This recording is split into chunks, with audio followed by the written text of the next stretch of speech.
จังบ่ใจนี่ล่ะบ่งงบ่หาและอายบ่หึง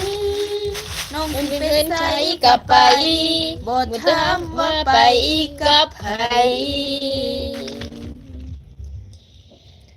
ทั้งที่เฮาฮักกันมาโดน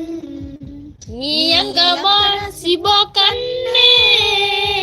มาปล่อยทิ่มป่าให้ใจคำหาความหังไอ้เคยคอยห่างเหินน้องไปพ่อประเสริฐกับความเหงาไอ้เลยไปมีเขาแล้วมาบอกเลิกเขามือไหนสิขอคืนดี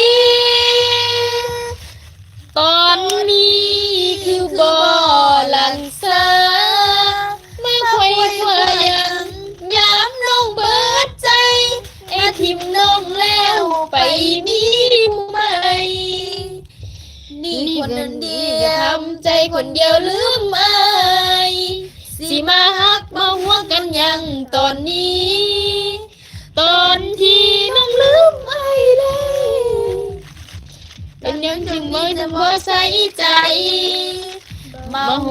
งหาที่ให้ตอนน้องเบิดใจแล้วสาวเสือกาเมล